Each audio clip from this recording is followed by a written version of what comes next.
Oh, we're back.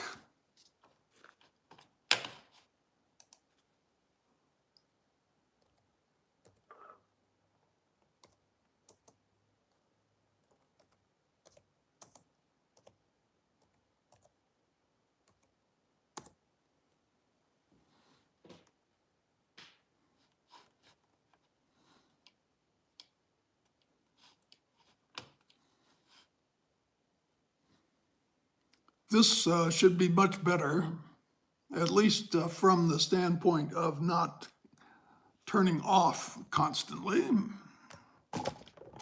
which is always a plus. There's a little delay between me moving my hand or moving something and when it actually moves on the screen here. It's very weird.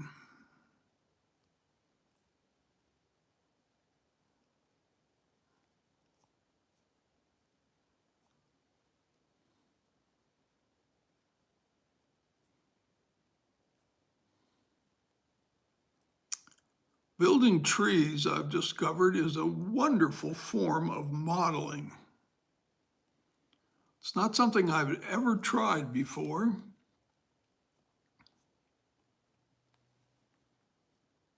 But I've certainly been enjoying it. I don't know how much longer I'm going to be doing it. There's only so many trees my layout can absorb.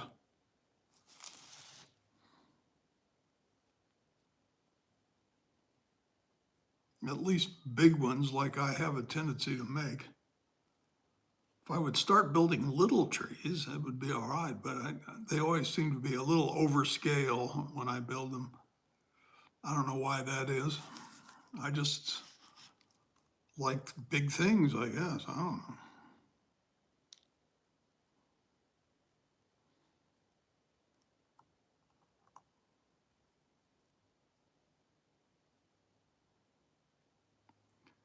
I was saying that I'm quite fond of the UK, but you know, I do love American trains too. I have a considerable collection of in-scale US trains, locomotives, and seem to be more interested in the ones that are more regional to the area that I live in. I live in Colorado, and find myself interested in the Burlington, the Rio Grande, the Denver Rio Grande and Western Pacific, Southern Pacific. Of course, I grew up in California, so that I guess that would make sense.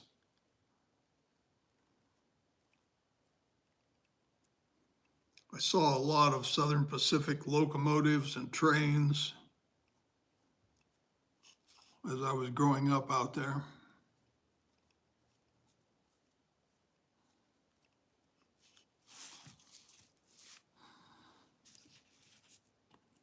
About to run out of this fiber paste. I've got some more on order.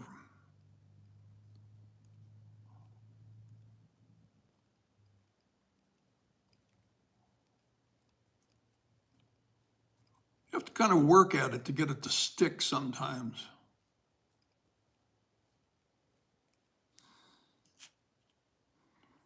It doesn't always stick the first time you touch it to something. You have to kind of massage it a little bit.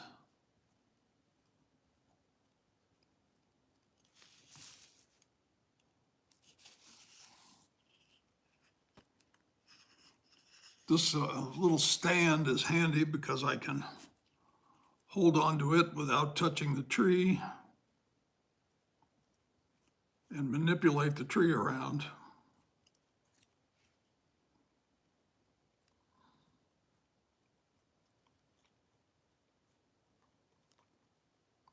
It's a piece of plywood with a nail sticking up in it, a finishing nail. The pointy end is pointed up. And I just have it rammed up inside the tree.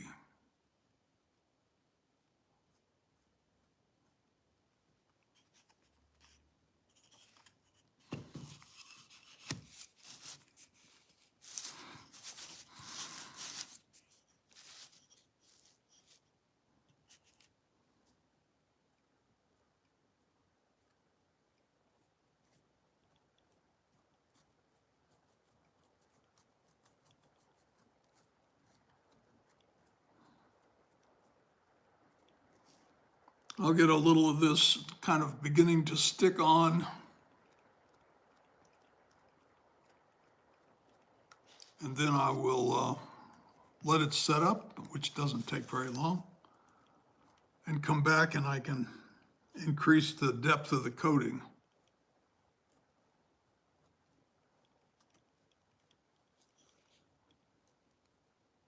It's a process, as most things are.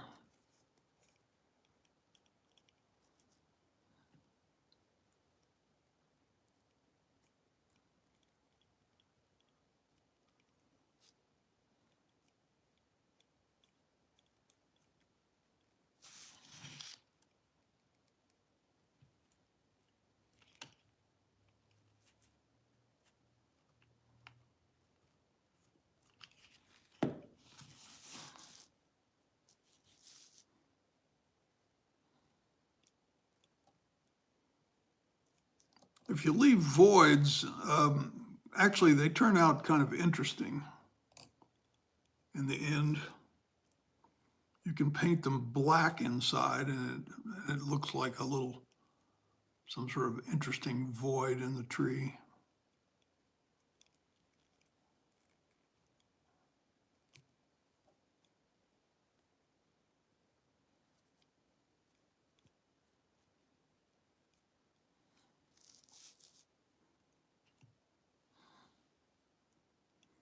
You know, rot or something.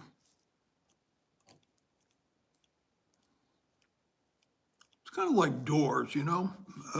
A closed door is really not very interesting, but an open door is always interesting. Oh, what's in there? I wonder if I can look and see if I can see anything.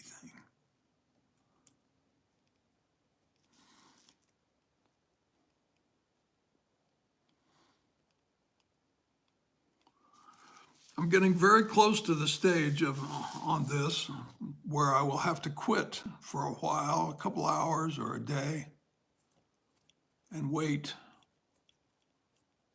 until this stuff sets up a little bit. Hardens on the surface at least. Doesn't take very long. It's acrylic. Dries pretty rapidly. I suppose if you wanted to have it dry really quick, you could put some alcohol in it. That would accelerate its drying time, I'm sure. I don't know what else it might do to it, but it would certainly accelerate its drying time. Could turn it into a problem. You wouldn't want to do it to a lot of it at a time. You might try it on a little bit, see what happens. I've never done it, but sometimes I've thought about it when I would like to continue on, but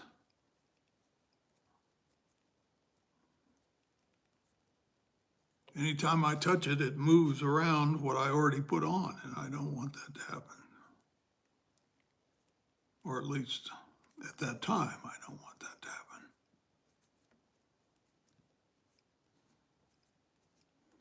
I have noticed brushing down works better than brushing up on a tree. For some reason it works better. It looks more tree-like.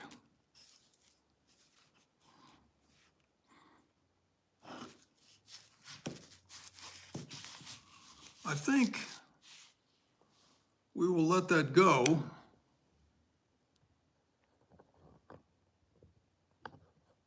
until tomorrow.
This particular tree didn't seem to have any roots showing, but I rather like the look of a tree that does. So I'm going to allow these strands of wire to flow out on the ground when I plant it.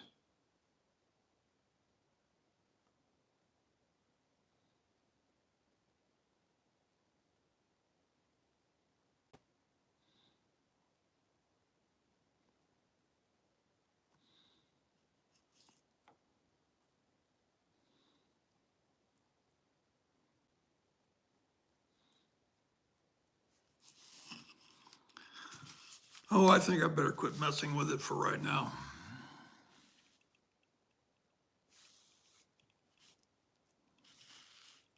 That's what it looks like. Looks different no matter what angle you get to it. I think it'll be a very interesting tree.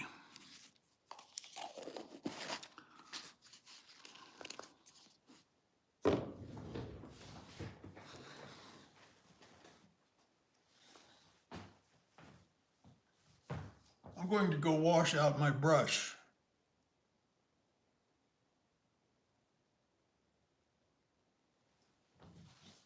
Won't take but a minute. I'll be right back. Smoke them if you got them.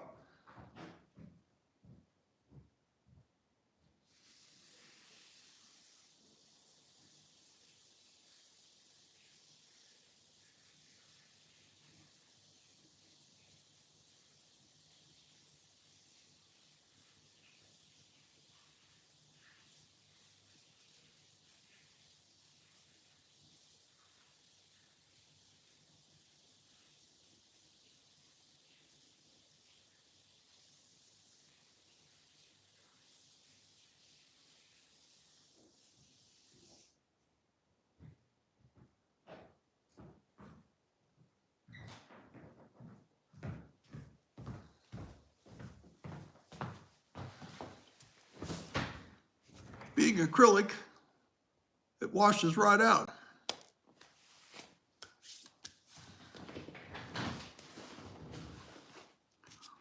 This is just a cheap brush I bought at, I don't know, Michael's or something.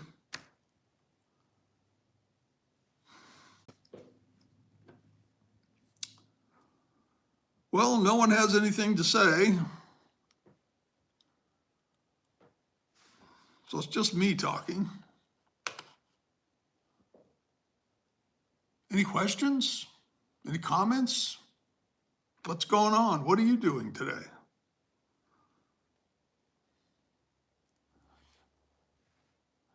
Alex, hi.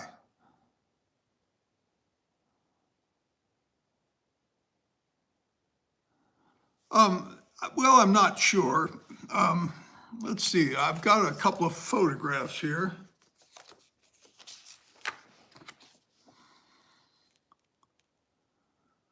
When I was recently in Missouri, try to get the reflection off of it, I noticed these trees, and of course they had no leaves. And I found them quite interesting. They're very detailed, filigreed, I would call it. And I was intrigued with that one, and I snapped a picture of it. And then I started seeing more of them, very similar ones. I have some more pictures over here. Let me reach over here and grab them.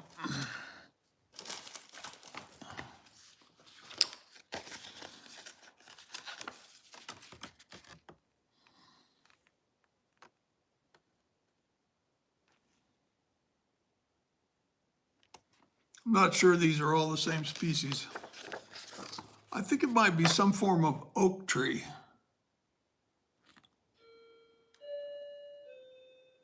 A Midwestern oak of some sort.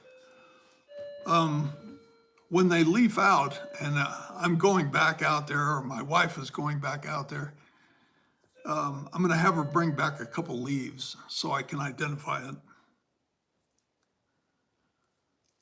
But I think it's some sort of oak tree, but not sure. I'll wait until I see the leaves. Doesn't really matter. The foliage I'm going to put on it is going to be pretty generic. It's going to be a mixture of fine and coarse scatter, just the ground up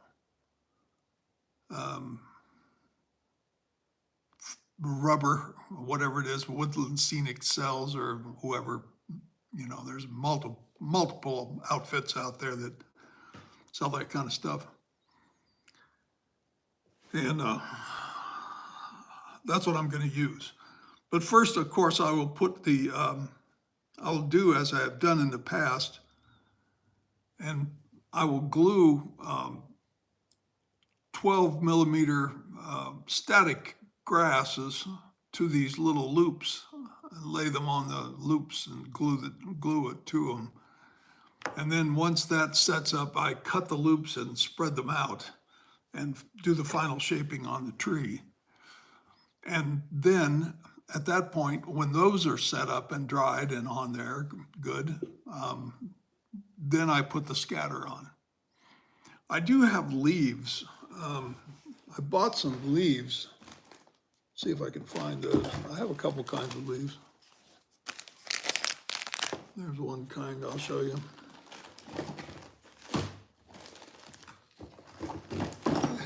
Where are they? I can't see in my box of tree stuff.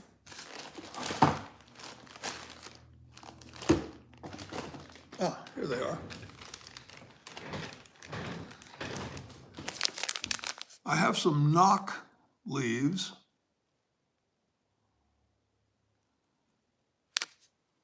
They're quite small.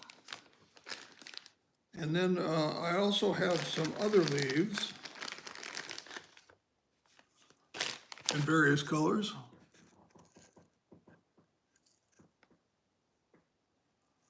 But these are awfully large. I tried them on an oak. They're oak leaves, or they're supposed to be anyway. But they're way over scale. And I put them on a tree, which I was hoping would look somewhat like an oak, but an English oak, by the way. But it didn't really look right. The leaves were too big. The knock leaves aren't bad. They're closer to a scale size leaf. But I've found that the scatter is easier, faster, and looks better. So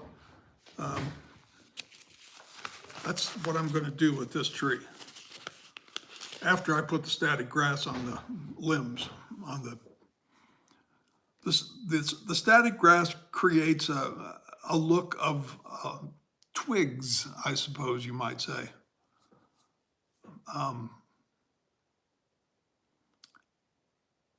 So you have the main limbs, and then you have the smaller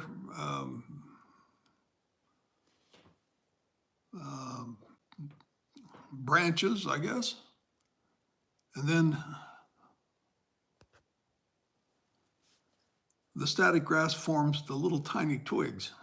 And altogether, it's very effective for a model tree, anyway. You know, takes a lot of wire.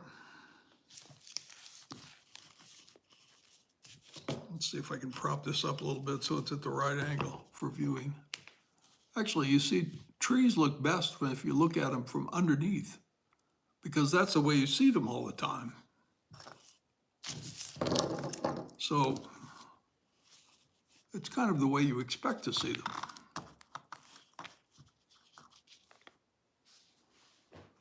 At least from the side. You don't see trees looking down from the top very often unless you're in an airplane or on the rooftop or on a very, very tall ladder.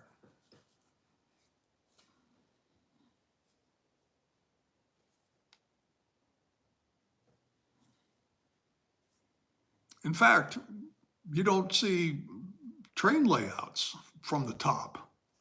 Well, you do see them from the top, but you don't see the real thing from the top. You see it down low and to the side.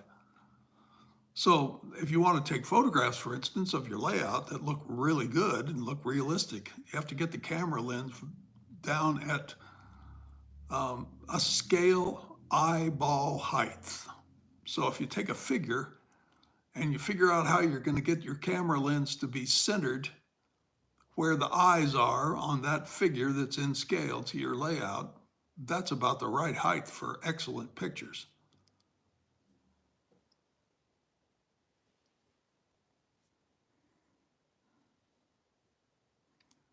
What scale do you model, Alex, or do you have a layout?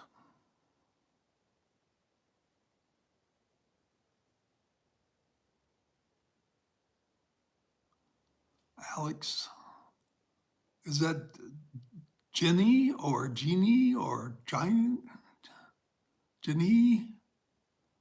I don't know how to pronounce that. I'm not going to try. I'll just stick with Alex. I assume that's your first name.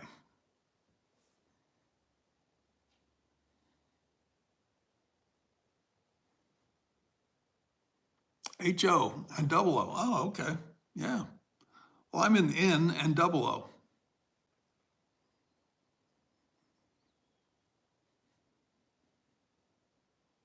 I like the history concerning double O and my personal history concerning British trains. And that's probably why I model it. If I could build, Jeannie, oh, okay. So it's pronounced like Jeannie in I Dream of Jeannie. Okay, good. Yeah, good to know.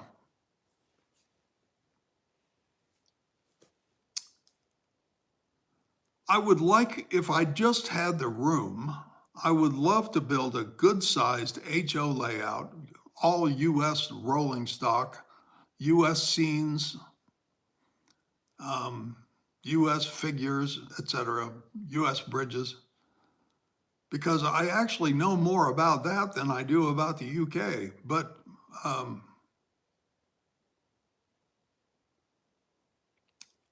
I would be hesitant to tear down Farland to make room for it. So I either need more room to build another layout, or I need to move or something. Something has to happen that's different, because I'm just not, I'm thinking about taking down portions of Farland and perhaps rebuilding them in an improved way.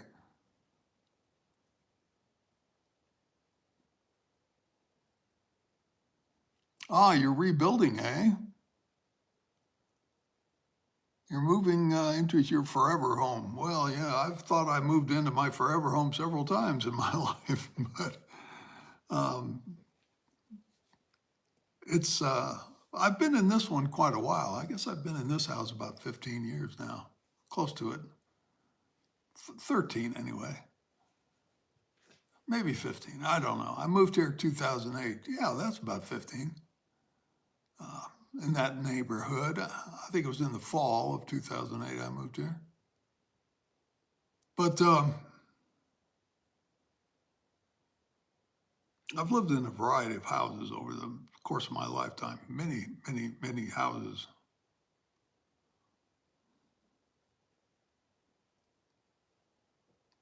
I am doing okay with the UK. I like the UK.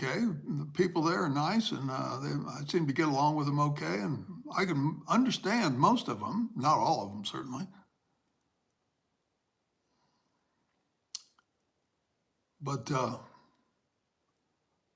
I enjoy the history of the UK. Well, the history of the UK and the history of the US are very similar up to a point. Uh, the point at which we have diverged, of course. We kicked them out. No, no taxes. We're not paying you taxes. We're going to do our own thing. You go away for a while. We can be friends later, but not now. And we are. We're good friends now. I would say the UK and the United States are best friends as countries are concerned.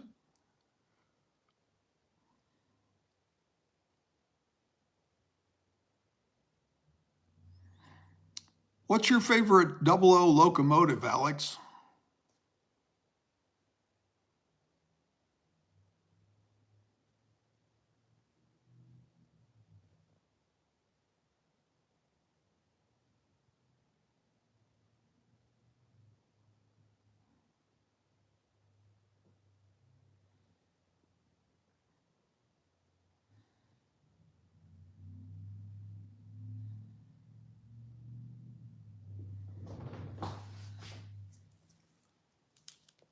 I'm going to have to take my modeling glasses off and go get my real ones. These yellow ones are strictly for focusing at about 12 inches from my eyes.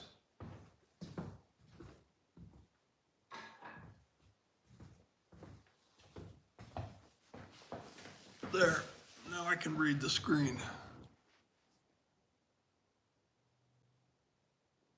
Oh, you're a newbie in the hobby, huh? Well, what got you started in double O? I mean, I can sort of imagine why you might be into HO. It's a very common scale in the US.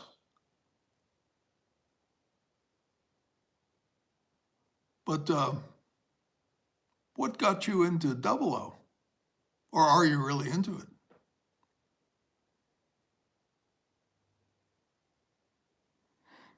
I'll tell you my favorite locomotive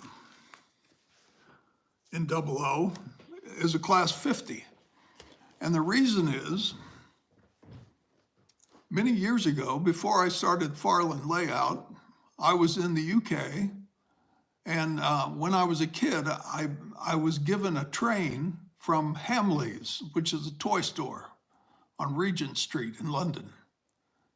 And I went back there. I just thought, it might be kind of interesting to go back and see if that store is there. So I did. And it was there, Hamleys. And I went in, and my wife, I don't know where she went. She went off into some other area, and I went up to the train area in the train department. And I was talking to a fella up there, and he was telling me all about these trains, blah, blah, blah, all about them. And I was very interested. I was thinking about maybe buying some train stuff and bringing it home just for fun. Nothing real elaborate. A couple years before that, I had bought an analog DC Flying Scotsman set. It was a pretty cheap set, honestly. Locomotive wasn't bad, but the coaches were they were teak, supposed to be teak coaches, but they didn't look too good. Anyway, and I had some fun. I'd set it up on the dining room table, run it around a loop every now and then, 3, 4 times a year. And I was thinking maybe I'd bring something back for that. And all of a sudden, my ears perked up, my brain turned on, and the guy was talking about, and this one has sound. What? Sound? What do you mean sound? Well, he started to describe it DCC, and a pulse modulated communications between the controller and the locomotive, and the locomotives all have addresses that are unique. And, going through the whole thing, and I'm, wow, that sounds really interesting. And because my career had been in industrial design and automation and things, so I kind of knew a little bit about what he was talking about. I kind of had a vague understanding of what it might be. And so I said, well, I'll take that one with sound. And it sounds like I need a controller to go with it. And he pointed out an inexpensive train set that had a DCC controller with it. So I said, good, I'll take that too. So I took the locomotive and the train set, and I had them all mailed back home, and got home and set up the track loop from the early DC analog set. Didn't hook up the controller, of course. I hooked up the DCC controller. And I set that class 50 on the track, and I hit the appropriate buttons to start the engine, and lo and behold, I heard a diesel engine starting on my dining room table. And I just about fell on the floor. I thought, oh my word, I've died and gone to heaven. This is absolutely wonderful. So then I was merrily running this thing round and round the loop and round the loop. And a couple of weeks later, my sister from far away came to visit, and I was telling her about it and showing it to her and everything. And she said, well, why don't you build a layout? I don't know how she knew the word layout or anything else, but she says, well, why don't you build a layout? And I thought to myself, why don't I? So I bought myself a 4x8 sheet of plywood and some 2x4s and for legs, and set it up down in the basement and put the track on it and started running trains.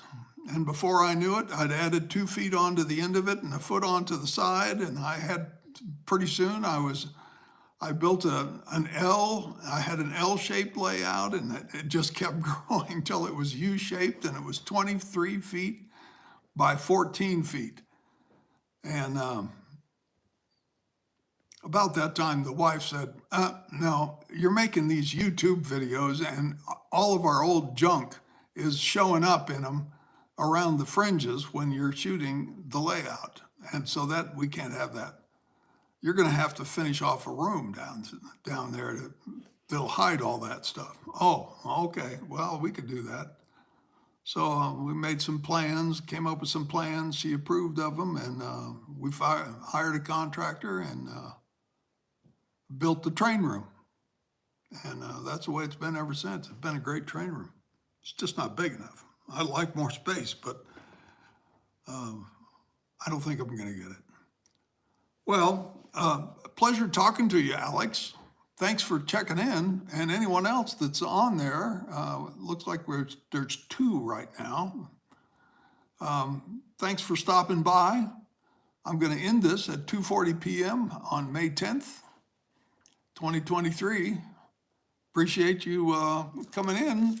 And if you're not subscribed, why don't you subscribe? And give me a like if you liked it. Thank you. See you soon. Bye-bye.